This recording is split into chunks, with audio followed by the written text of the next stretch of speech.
وصفات الكب كيك كتيرة ومتنوعة، وفي منها اللي ببيضة واحدة، في منها اللي ب10 بيضات، في منها اللي محتاج عجين، في منها اللي مش محتاج عجين. بس الوصفة بتاعت الكب كيك دي غنية وجميلة جدا. الكيك بتاعها ليه طعم حلو جدا، غرقان شوكولاتة. طريقته سهلة قوي، ومن غير اي ادوات هتعملي كب كيك تحفة، طعما وشكلا ومضمونا وعلى ضمانتي. بالنسبة للخلطة بتاعة الكيك نفسه، هناخد 3 بيضات، عليهم رشة فانيليا، عليهم معلقة خل كبيرة، هنحط عليهم 300 جرام سكر حبيبات. بس بلاش الحبيبات الخشنة، عشان خاطر تدوم معاكي بسهولة من غير ما تضايقك. لان احنا هنا مش هنستخدم ولا مضرب ولا اي حاجة. لو حابة انك تستخدمي الخلاط مفيش مشكلة، انا هنا هستخدم المضرب اليدوي خالص العادي ده، عشان اقلب بيه السكر مع البيض. يبقى 3 بيضات، عليهم 300 جرام سكر، عليهم رشة فانيليا، عليهم معلقة خل كبيرة. الخل يا جماعة بيزود هشاشة الكيك، بس لو زاد عن حده هيديكي كيك مفتفت. فتملي نستخدمه بحذر. هنا ده 150 جرام من الزيت النباتي، او ممكن نقول كوبايه الا ربع، حسب اللي عندك. انا هنا بستخدم الكوبايه العاديه بتاعت مج الشاي العادي خالص اللي بنشرب فيه الشاي.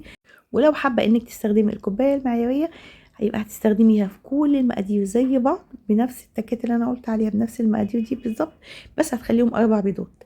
هنا ده كده 500 جرام، سوري 50 جرام من النشا.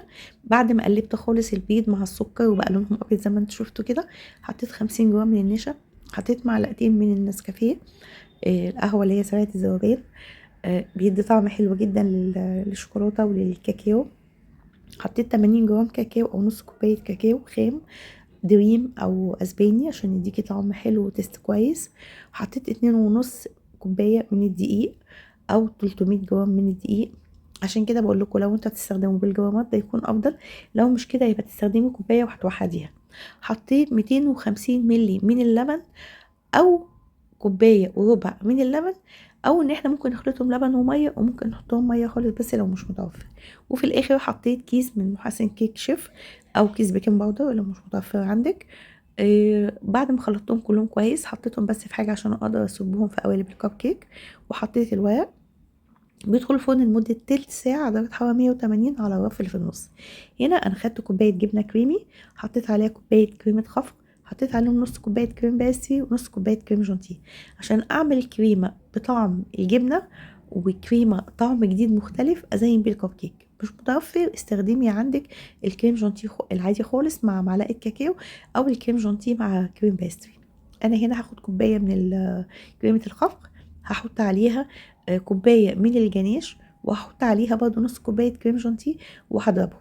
هيدوني المنظر والقوام اللي انتوا شايفينه ده. هو مش قوام متماسك قوي ينفع ازين بيه تورته من بره، بس هو قوام حلو لتزيين الكب كيك، وهيثبت عليه وهيبقى حلو. انا هنا كده هجيب اي قطاعه اي حاجه، وهعمل بيها حفره في نص الكب كيك، عشان احط جوه منها نوتيلا، او احط جوه منها شوكولاته قبل للدهن، يعني شوكولاته سايحه مش شوكولاته، او ممكن جنيش لو مش موجود عندك نوتيلا.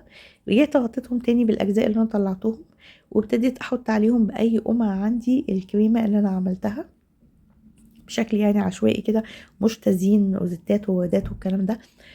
هو كل ما في الموضوع ان انا عايزه اطلع بمنتج طعمه حلو. الشوكولاته اللي احنا حشينا بيها هتدي طعم حلو، الكريمه اللي كانت بطعم الجبنه الكريمي تحفه، واللي كانت بطعم الجناش والله برضو هي كمان تحفه. حطيت خطوط من الجناش وسبرينكل صغير.